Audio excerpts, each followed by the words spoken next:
Mate, we're going to start... Unfortunately, we're going to have to start this episode with a heavy heart. Yeah, It sucks, man. It sucks. Heavy news on Monday morning. Vale. I know. It was a tough half an hour for Chris Wallace Racing. Yeah. Solcombe. And some significant owners. Yeah. And, the news of Solcombe, it pales into insignificance compared to the news of Verry Elleegant. I think that really shocked everyone. Yeah, it's just too soon, mate. She only finished racing, last year? Yeah, with her European soiree. Yeah, so, just a real shame. And with the foal, unfortunately, passing away as well, it just sucks, man. And, she, obviously they had no idea what was going to happen, but they should have kept her here. Yeah. It's a real shame. Yeah. I don't know what I'm talking about, and I don't even know if I should say this. But well, that's news to me.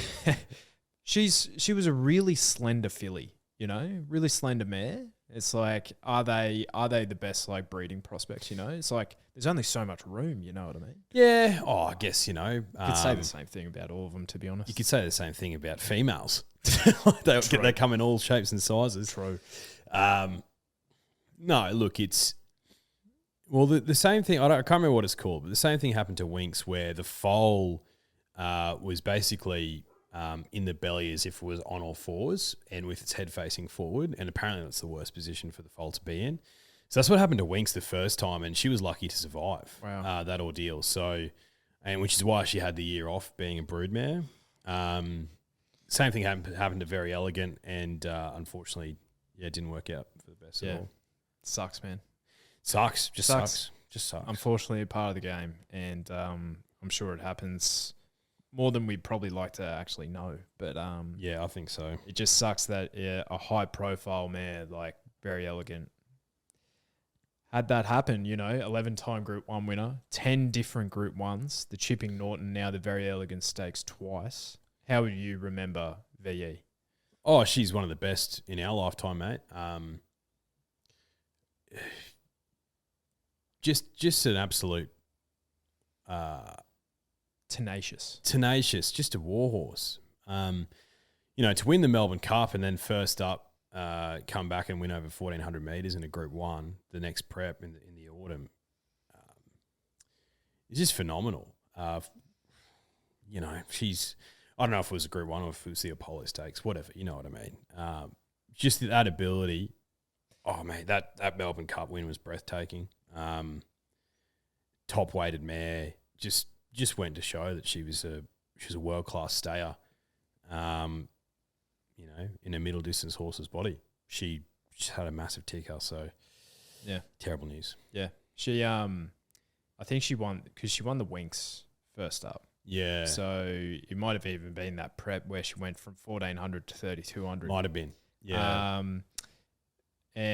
But I think you're right, though. I think she might have won 14, like the Apollo or something, first up in the autumn, on her way probably to her second Chipping Norton. I think that was her last potentially win.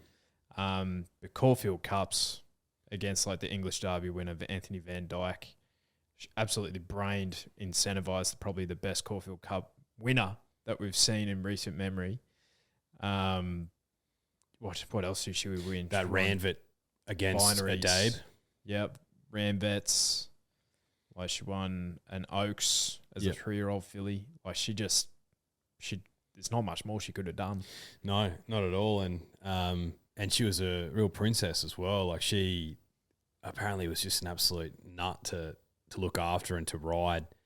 So the fact that she went from that as a younger filly to, and being a really slight, tiny filly to filling out, maturing, and the genius Chris Waller, ironing out the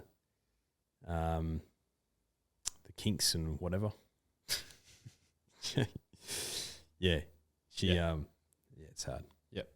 On a brighter note, I heard on the radio today that Without a Fight his recovery's going very nicely. So he's actually on song for a spring return. So I think the Brisbane winter will probably come a little bit soon for him. which actually, I think it actually really set up his spring because he was only second up into a Caulfield Cup.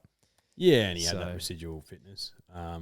That is really good news. We're losing too many horses to injuries. Melbourne Cup, mate, it's just the war of attrition. Shiraz should be the favourite in the market at the moment. Well, he's resuming this weekend, and he's on a path towards the Sydney Cup. And depending on what lines up there, he'll feature. Yeah. Well, I saw he was scratched from Sydney as well, so they are running him in Melbourne, where there's a bit of rain around in Sydney as well. Okay. So I thought that would have suited him perfectly. Yeah. I guess I think he must be being based down in Melbourne at the moment. Who knows? Probably. Who knows? Probably. But it's going to be an interesting prep for him and his mate Salino. Oh yeah. Yeah. Salino $61 in the 1800 meter Peter Young, I think, and I think you can almost lay him at that price. He needs at least twice that length. Yeah. Now, I wanted to play a little game with you. Yep. Group 1 droughts.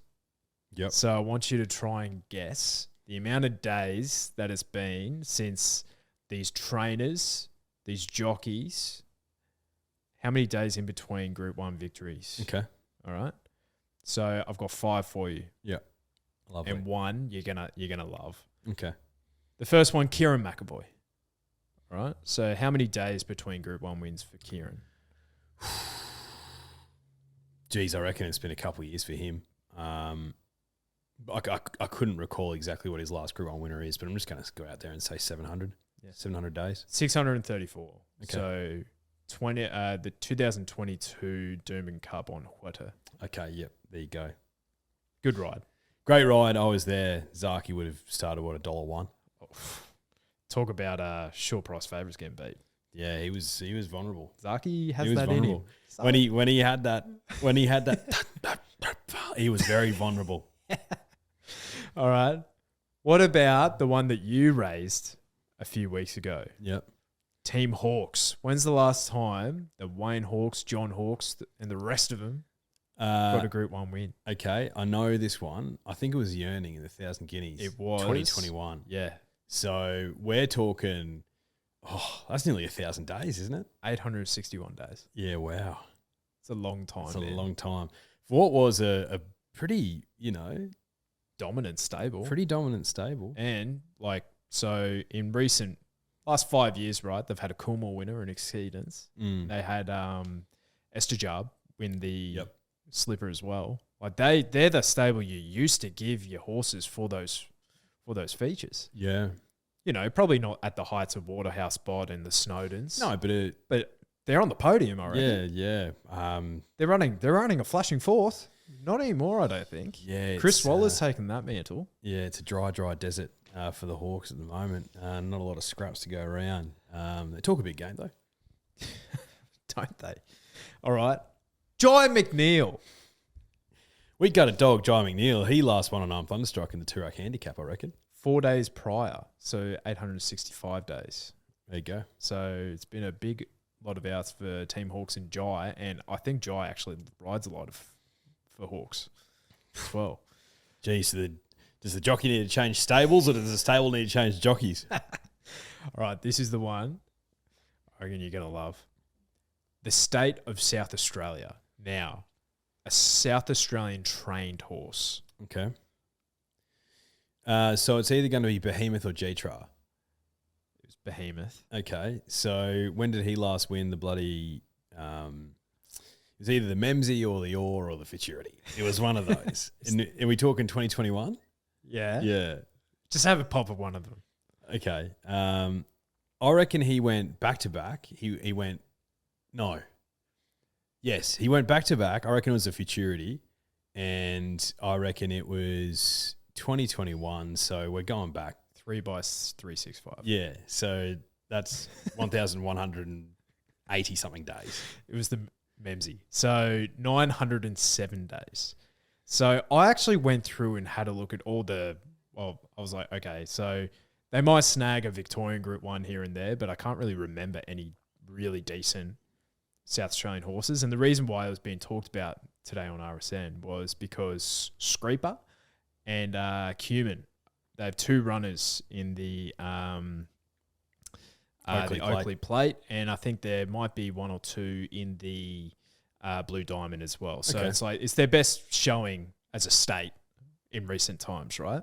Yeah, okay. But James Zephyrus, and he bleeds South Australian racing. He bloody loves it. Racing for, working for racing.com.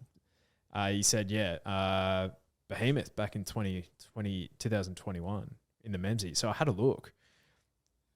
Tony McAvoy won the Goodwood with Saboteur XL in 2021, but that was after he relocated to Melbourne. Yeah.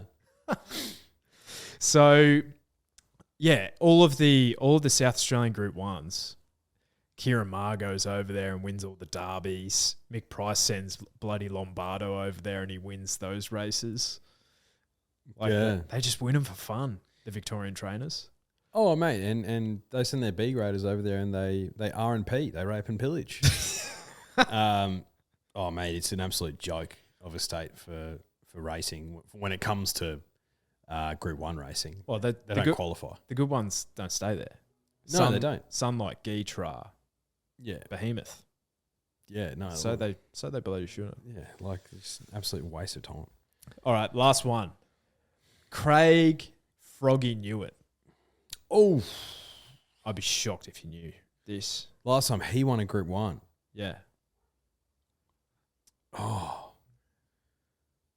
I've got absolutely no idea. Was it down the Flemington Straight sprint race? No. It was a sprint race. 2016 Moyer Stakes on Extreme Choice.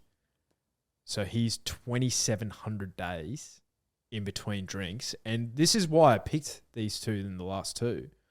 Froggy's on Screeper this weekend in the Oakleigh Plate. He could break a drought this weekend. For not only himself, but the state of South Australia.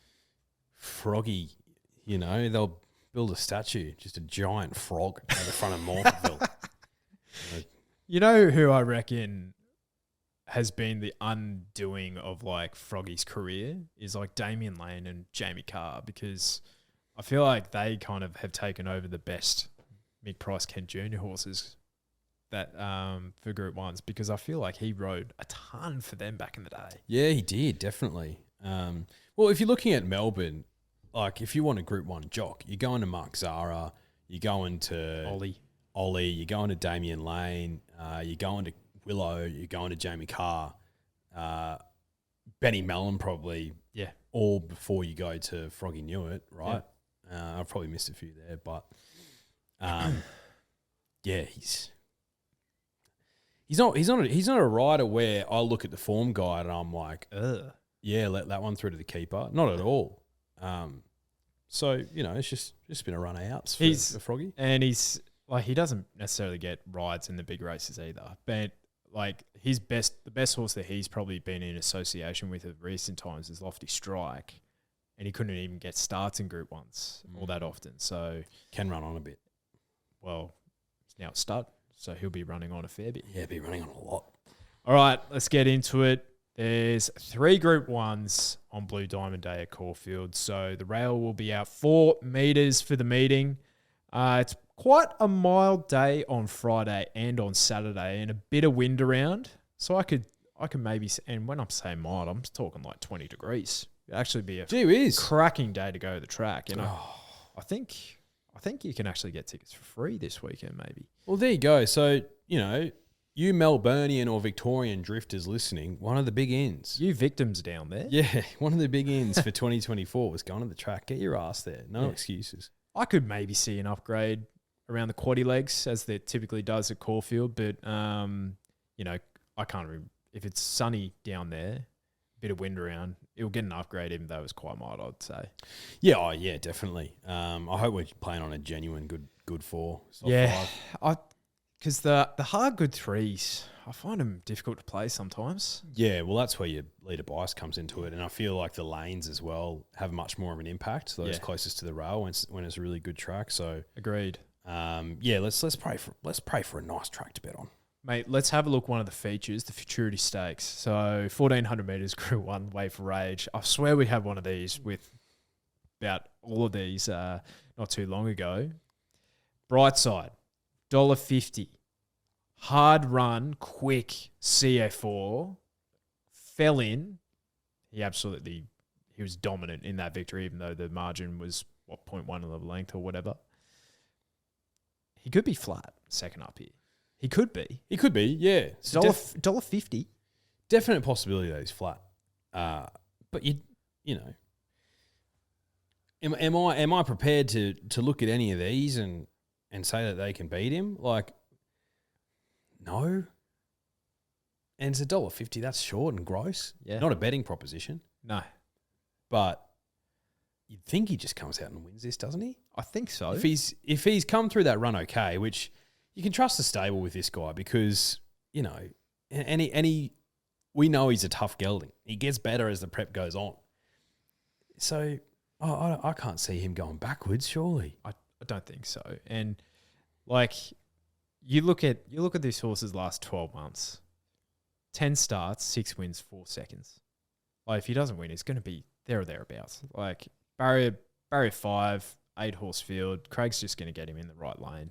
And I think he'll just be sitting off the first 4, 5th position, 3rd line. He could even be closer. Like you don't have Pride of Jenny in this race. If Pride of Jenny was in this race, yeah, I'd say it's going to be tougher for him. But she's not. So Buffalo River, as per, is just going to go along at a decent clip, setting a nice enough pace that's going to allow Mr. Brightside, the best athlete in the race, to win. I'm looking at this race more as a set the tone for some mile races throughout the autumn, right? So, and the biggest watch for me with regards to that is number 7, Attrition. The Toorak Handicap winner, you sent a picture to Bradley and I. He looks phenomenal, doesn't he? How good did he look? Looks phenomenal. He looks jacked. Yeah. Well, he's a 4-year-old entire, right? So he's starting to, you know, this is who I am. You know, just adore me for it. You know, he's what are your thoughts on this? Yeah, exactly. He's got the testosterone coursing through his veins. He looks phenomenal. Will he be wound up fully to win this? No. Like, he's got bigger fish to fry. You'd want to see him running on into 3rd or 4th. Really nice run. Green light, bang. I think he's a good horse, Attrition. Obviously, scratched for the Golden Eagle, and I probably would have backed him there. Well, at like 30s. Yeah, he was a stupid price in that race. Yeah. And is anything beating Oben Burumai? Don't know. But I had that in my mind as well. I'm like, well, he actually missed the last run of his prep. Like, I forget what the injury was. I can't remember either, but it was insignificant. It was literally like if there was another target 2 weeks later, he probably would have gone to that. You know what I mean? So bit of a flu or something. But you know, if anything, he's come off a high. Confidence would be high. You know, nice long break. First up here, wouldn't absolutely shock me to see him win. But Mr. Brightside, like, be a braver man than me to take him on. Like, if I'm looking at the Group 1 betting strategy, for example, you know, chucking $100 on him and you're just praying that it just comes off so you effectively get half a bet back, exactly. Right? I wonder what the drifters would do. It'll be interesting. I think another big watch for me is number 2, Pericles. No Pride of Jenny going mad out front, just setting a genuine tempo. Barrier 1, he will go forward. He'll be the one inside of Buffalo River, and he might have the tactical advantage. I think he finished off okay in that CF4, but he still needs to prove it at this weight for age. But I think he will be he'll be further forward this run. We've seen it once before with another horse running who ran in those WA Group 1s a couple of weeks ago, but Dom to shoot at $21. One of the outsiders in the field, just says the state of that state's racing as well, right? WA racing, WA form. Yeah. I'd be surprised. Yeah. Yeah, agreed. All right, let's go to the Blue Diamond. This is a cracking field. Cracking edition of the race. I could see half of these winning it. And I wouldn't even be surprised if something at $50 won. And it actually proves to be a really decent horse. So I think it's about $4.20 the field. Coleman is your favourite. And the other thing about this field, mate, is all of the favoured runners have drawn really nicely as well. Yeah, they have. Cracking edition of the Blue Diamond. Probably the best Probably easily the best since we've been doing this podcast. So that's 3 or 4 editions of this race. For me, I'm sort of thinking there's going to be a lot of pace on just purely because of the big field and the 2-year-olds going nuts. So the best athlete will win. I was tossing up between a few, and for me, what it came down to is that Caulfield track experience. When you can't really separate the 2-year-olds by much, when you think they might be just as good as each other, I'm trying to find every edge, right? Yep. So that automatically means that I'm steering clear of Lady of Camelot. Although I admit, from gate 4, Adam Hippopotamus on, this might be his chance to grab a 2-year-old Group 1. Because if he's being kicked off Stormboy, which we think he is, he ain't going to be winning the slipper because whatever horse he's on is not winning because Stormboy's winning. Lady of Camelot, I can definitely see winning this race. Yes, run of the race sort of stuff. Yeah, ping the gates, be in the first 3, just be awfully hard to run down. But you got to risk some, right? I'm risking her. There's 3 colts who I'm leaning towards who've already gone around Caulfield. 2 of them have drawn well. One's drawn a little bit sticky. So number 3, Bodyguard. Number 4, Coleman. And number 8, High Octane. We'll start with High Octane because I backed him last start and that was a bit of a sicko watch. But, effectively turned into a trial for him, right? It was a nice run. Yeah. So green light there. He's $6. That seems short to me. It seems a little bit short. But I think the bookies are like, no, that was a run with merit. Yep. We don't want to risk him too much. Yep. So they're keeping him safe. Wouldn't shock me at all, High Octane. Blake Shin, from that gate, I think it also gives him the opportunity to just sort of be like, okay, cool, where do I want to go? But we saw in last year's Blue Diamond that there's a lot of rumps that slow down towards the end of the race and cause some issues, particularly for these sort of silks. Don Corleone, lol. So High Octane, I reckon he'll go close, but I'm risking him. So that leaves me with Coleman and Bodyguard. And I'm just leaning towards Coleman. I'm just leaning towards him, not with an awful amount of confidence over Bodyguard, because to me, that half a dozen of one, 6 of the other. Exactly. And I could see these 2 with the one with better luck wins. Yeah. For me. 6 and 7. Yeah. You have Zara and Big Balls Benny on board. Exactly. So it's you're losing nothing. The Snowdens are absolute masters with the 2-year-olds. Yeah. So I think you probably hedge your bets with them. I think if you like Bodyguard, I'd take the price now. Yeah. I think he's the firmer in the market because of the Snowdens and Zara. I think the bookies will like that and they'll want to keep that safe. Yeah, so that for me is an absolute no-brainer bet. Yep. If you're getting on Bodyguard, $5. I'd rather take the 5 for Bodyguard over the 6's for Octane. Yep. But geez, I like the confidence out of the Matt Laurie stable as well. Yeah. Talking about Coleman saying this could be the best horse I've ever trained. Benny Mellon takes him for a track gallop this week, does some track work. It's he'll be winning. I like Big Balls Benny Mellon for that. Yeah, Big Balls Benny has that in him. Which I like. He's got a bit of arrogance about him. He does. And in more ways than one. So I'm Team Coleman. Yep. But you can make a case for half this field, like you said. Yeah. What I didn't like about, and I don't know anything about training a horse, right? But I didn't like this. What I heard from Matt Laurie about putting the hoof. putting the tongue tie on him. Why?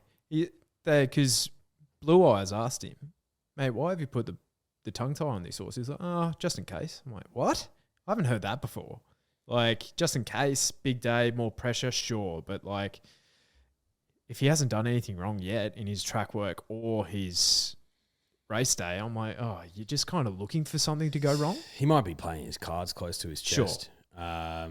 I'm a trusting guy. Yeah. I thought you were going to talk about the hoof issue he had. Because he had some swelling in his hoof, which they were thankful that they didn't race him in the Prelude or the whatever Bodyguard one.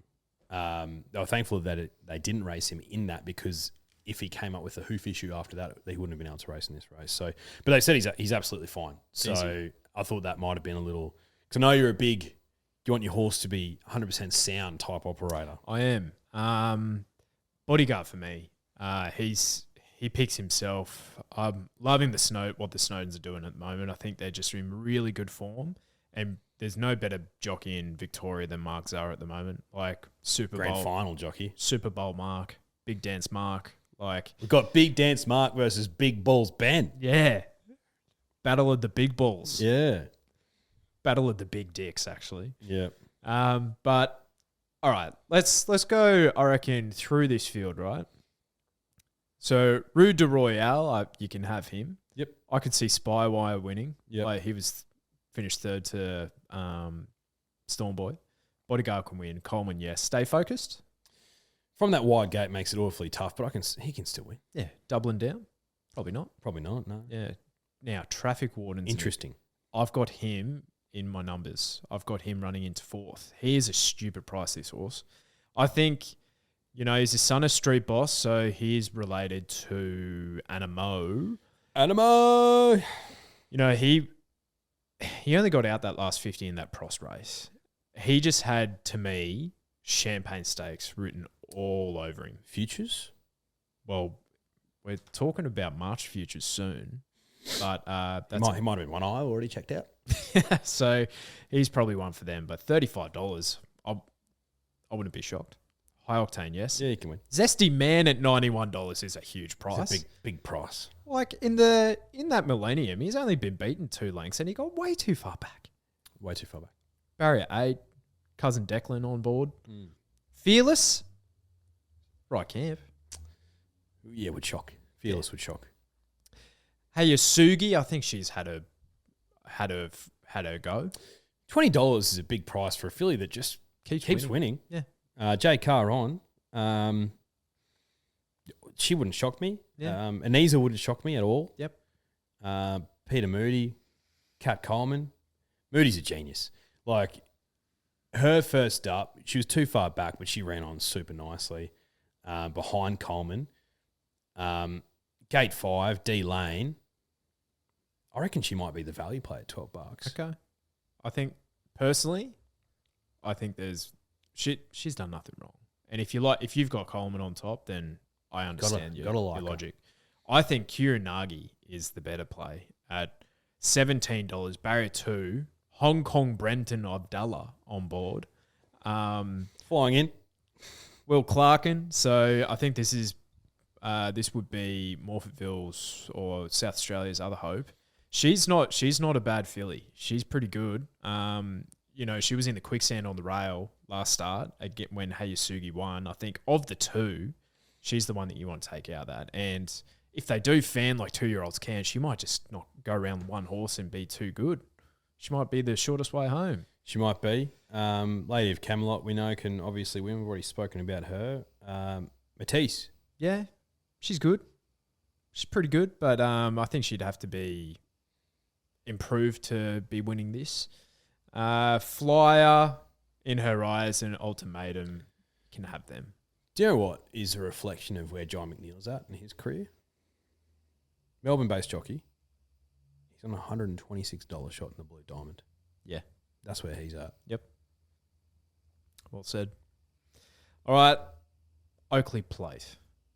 So, this is not a vintage edition of the race. There's only one Group 1 winner in the race, and that is number 3, Skew If you're having a look at that. And she's $26 if you like her. King's Gambit, $4.20. Barrier 1. Is there a better jockey booking than J Carr on, though, for this type of horse? Don't know. I don't think so.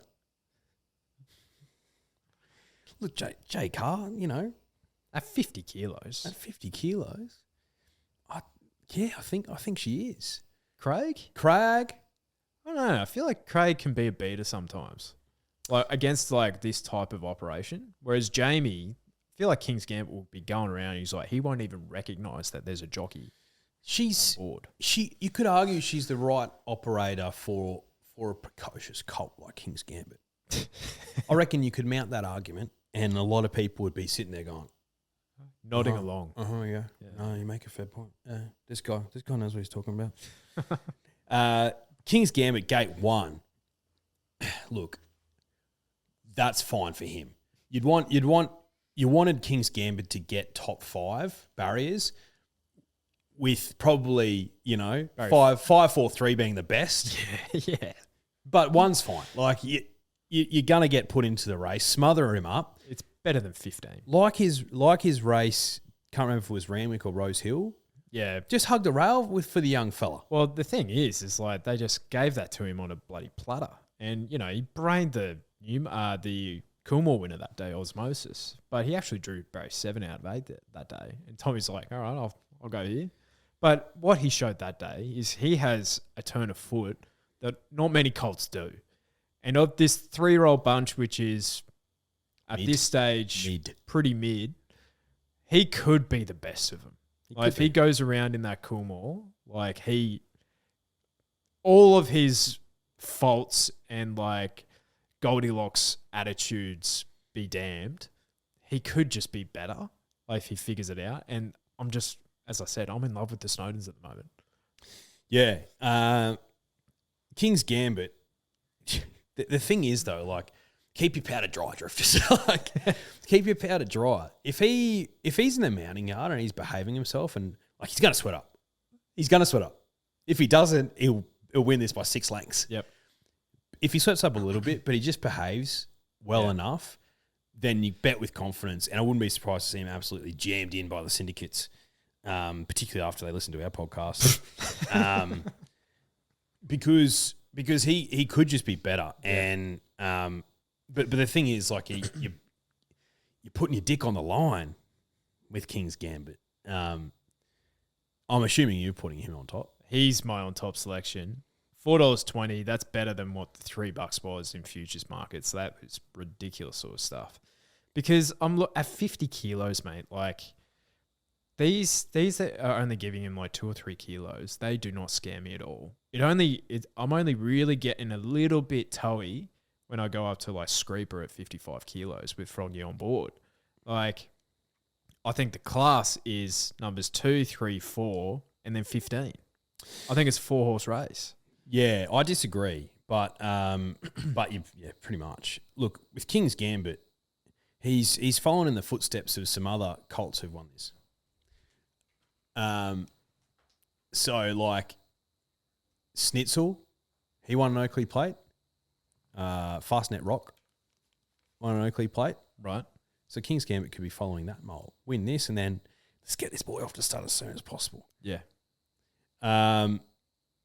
But yeah, so for me, like, you're looking at Osfura, obviously I'm a big Osfura guy. Everyone knows that. If this was weight for age, yeah, I'd be all over it like a rash. Of course. But I think she's weighted out of it. Yeah. I think she's weighted out of it, Osfura. 57.5. As a mare. It's tough. Particularly if that first up run she went better, different story. But she didn't. So I think she needs to improve too much to win this race.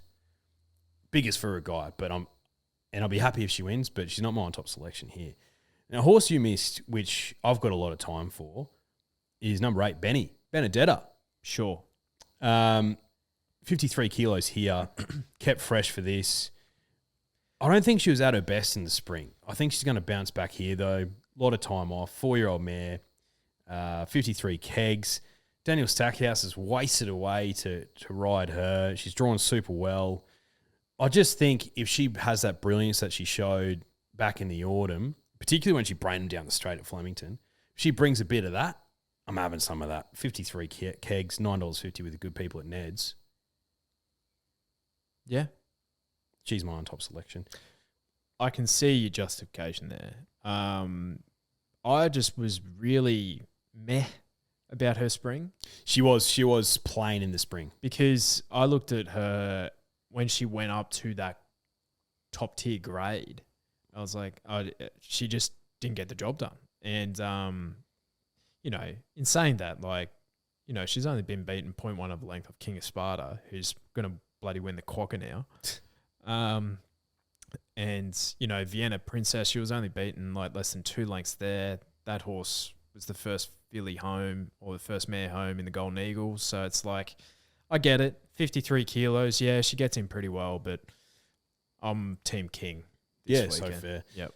What about a horse that just beat your mate, Derry Grove, Brudenell? 52 kilos. He won't know himself with buckets on. Yeah, nah. You can have him. Look, I think there's going to be serious pace on in this race, and I can just see Benny peeling out, Yep. fanning, going bang.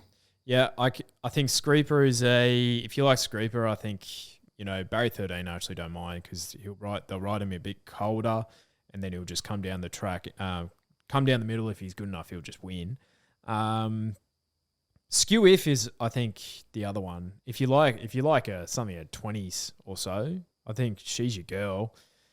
Only Group 1 winner in the field. Her win at Flemington was really smart. And she was only beating the likes of Foxy Cleopatra and Forbidden City. But I think there's a bit of confidence around the stable and those silks.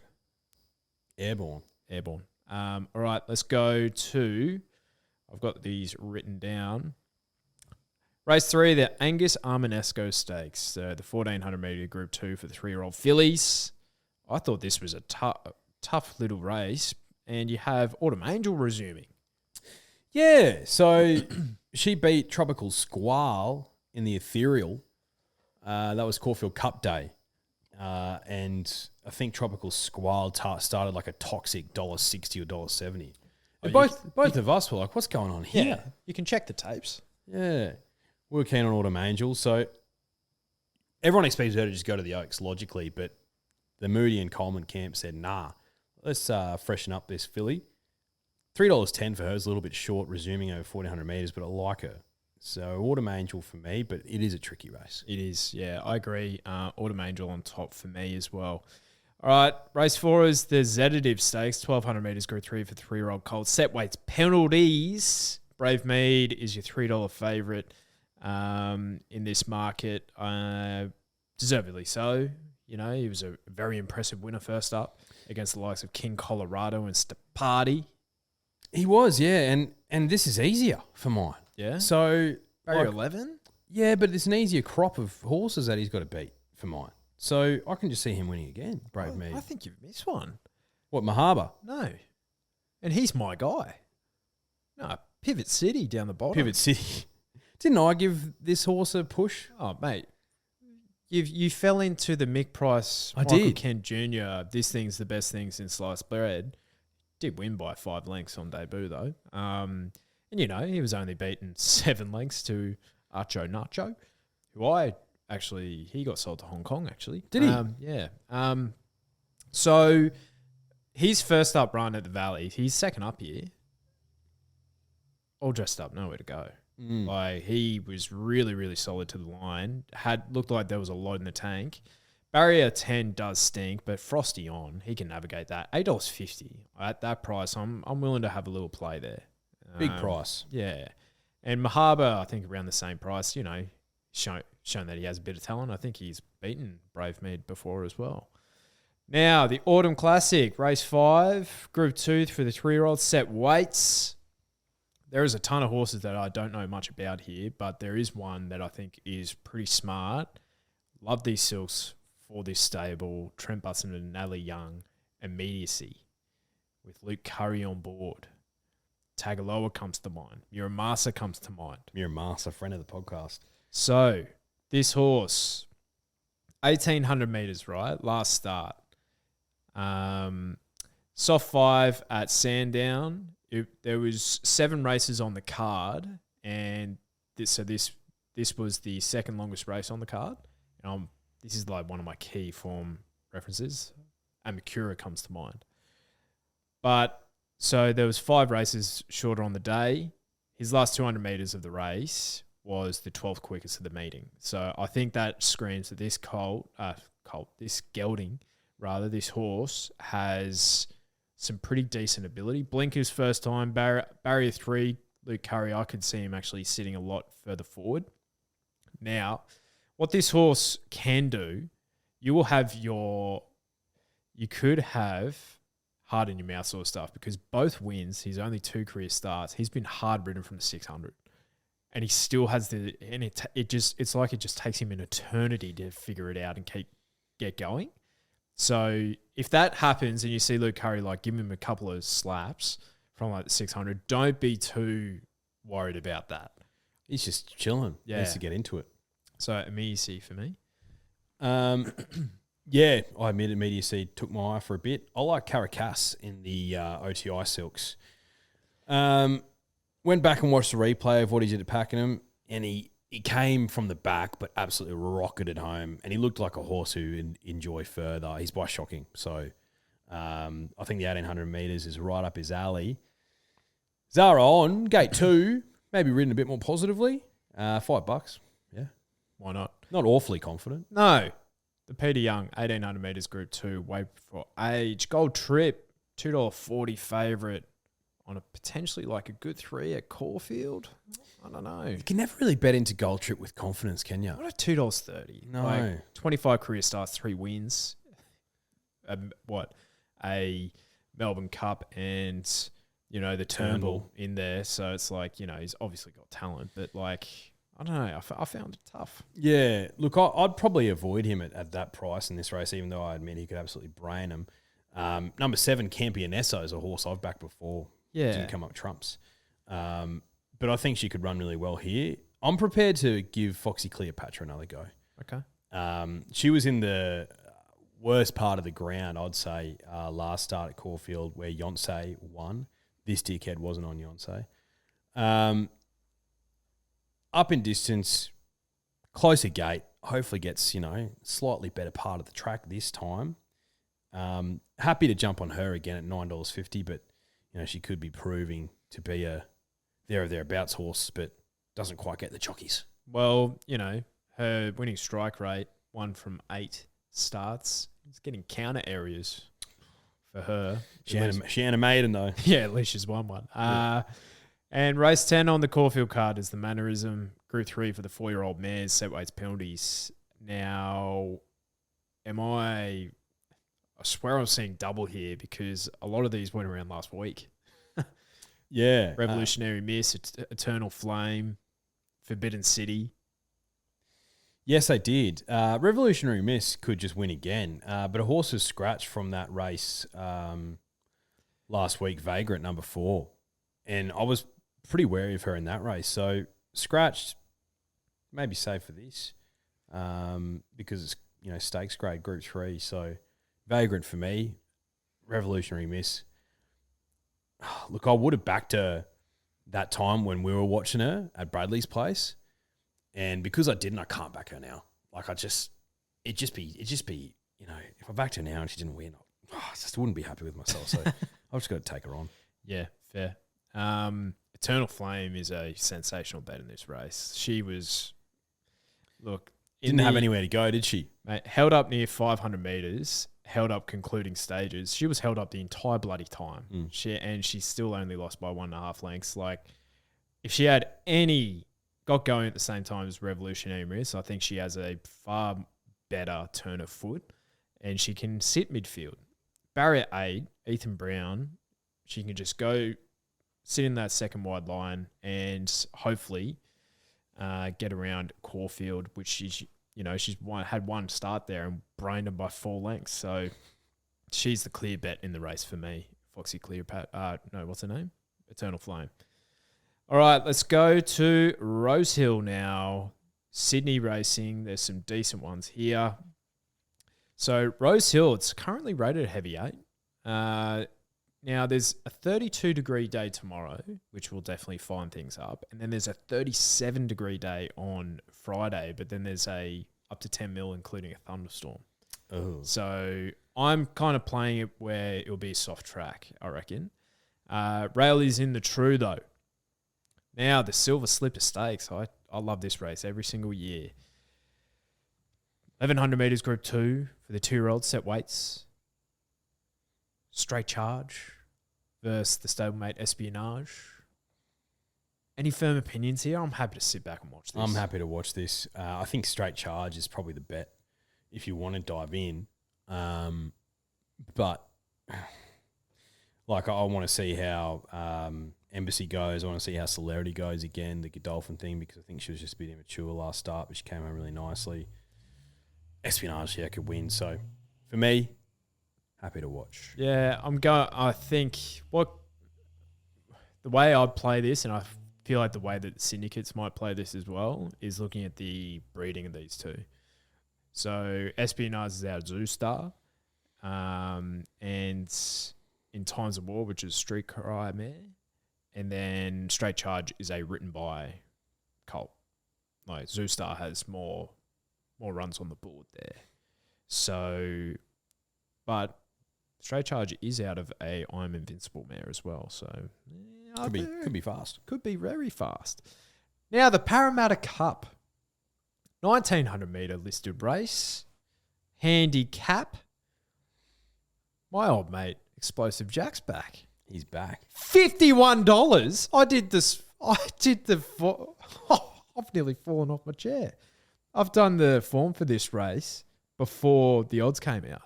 He's my on-top selection. There you go. $51. I can't believe that. He's been trolling up because he hasn't raced for like a year, has he? Since the Sydney Cup. Yeah, right. So the key to this horse is wet ground. He gets it on the weekend. 1900 metres for a stayer, like for a 2-miler kicking off. I love that. Yeah. He's a bet at $51. Oh, of course he's at 51s. That's silly. If it's really heavy ground, like he can get through that. 61 kilos. Like he has to give a fair bit of weight to all these, but he's getting that way for a reason, Declan. He's classy. He's a good horse. He's a good horse. I had an eye on him. I like Zenzella, the Kieran Maher horse who used to be with the Freedmans. I'm pretty sure she might have even been with the Hawkses, but she's been pretty good this prep. Reason why I like her though is the wet deck. Like I think that's the key to Zenzella. Yeah, Jay Collett on it as well. Wet deck specialist. Wet deck Jason. Yep. So yeah, Zenzella would be the one for me. There's a couple at like more felons. I'm keen to see how he goes. He was a slashing run in the Geelong Cup and he ran the Melbourne Cup. I think something like a Sydney Cup could suit that horse. Stroke of luck, that horse can never draw a gate. Barrier 20 rather, $18 potentially. Calipore, won the Lexus, whatever the Archer Stakes, to get into the Melbourne Cup as well. So he will stay. Canberra Legends probably was the big failure of the spring of those those imports coming over. Yep. So I want to see him more than going into him at $11. But I think it's an interesting little race with obviously a lot more fish to fry. Now, if we go to race 7, the Millie Fox Stakes. Now, Zugotcha, she resumes. She's back. Yes, stable mail is that she is absolutely flying. Zugotcha. J-Mac went and did track work at Canterbury the other night, and he's limiting his track work and riding at the moment because he's got a broken toe, but wanted specifically to ride Zugotcha. So she's going super well. And look, is the plan for her to win first up? Well, they'd love her to. Will she? Maybe not. Finds a race where I think she can, but Lady Laguna's flying. She's airborne.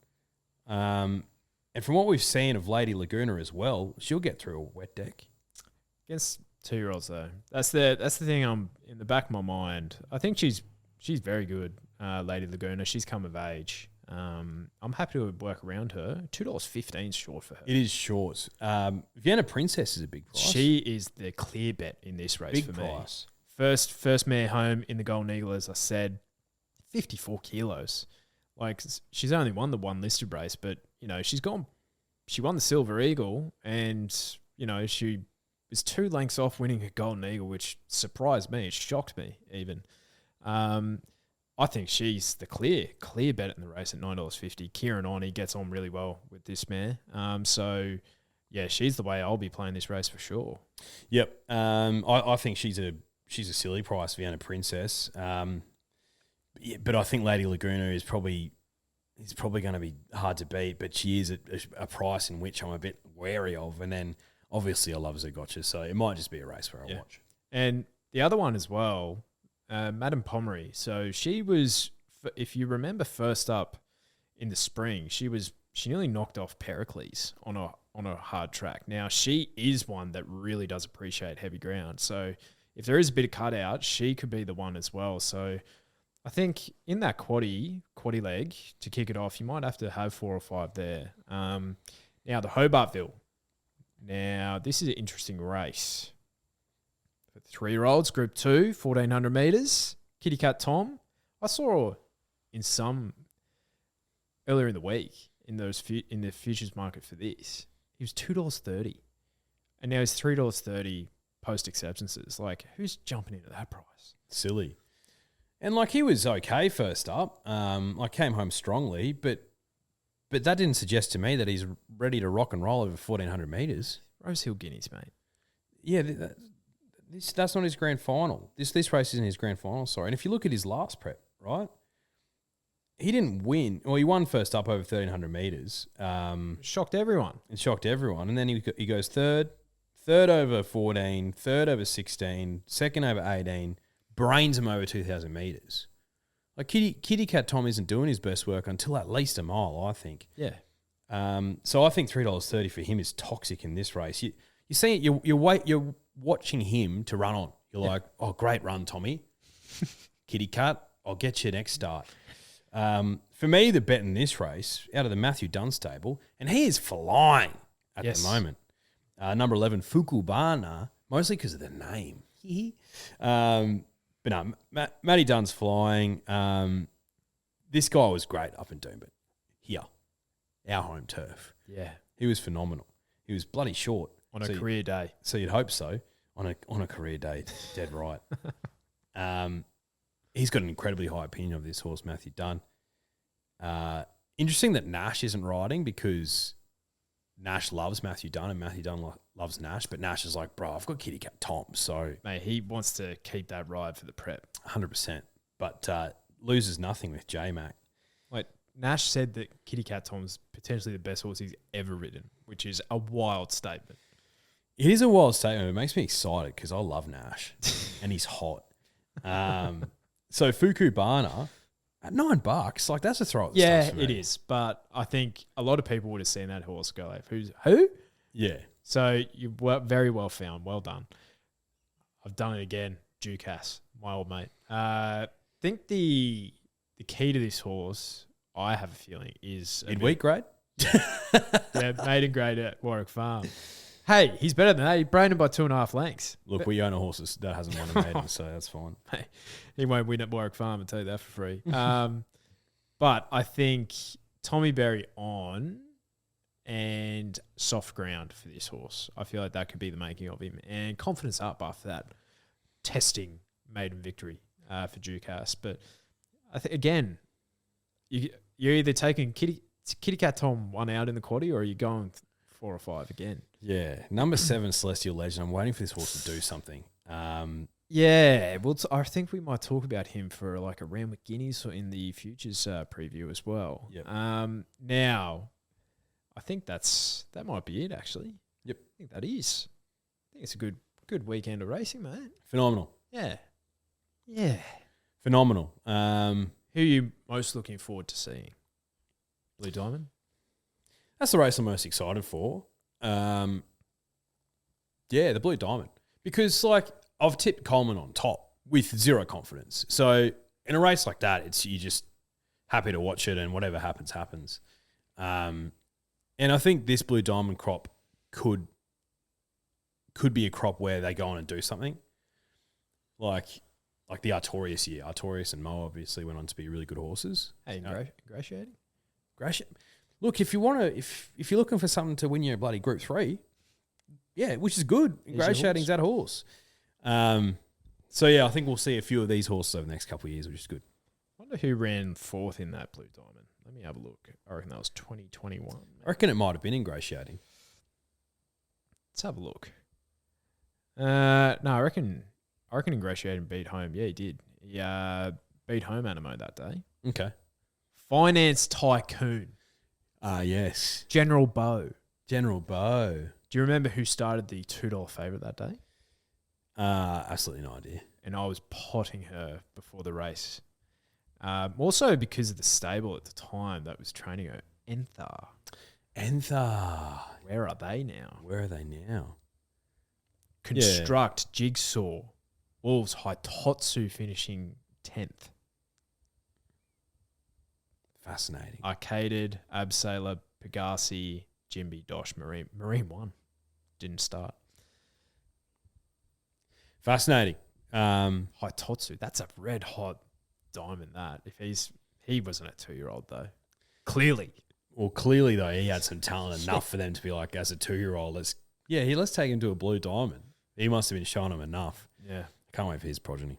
God, yeah. All right. We are going to do a March futures preview as well. So that will be coming out in the next day or so. But yeah, listen to that for our thoughts on the futures markets throughout March. Enjoy the weekend, drifters. Blue Diamond Day. Let's go. Cheerio.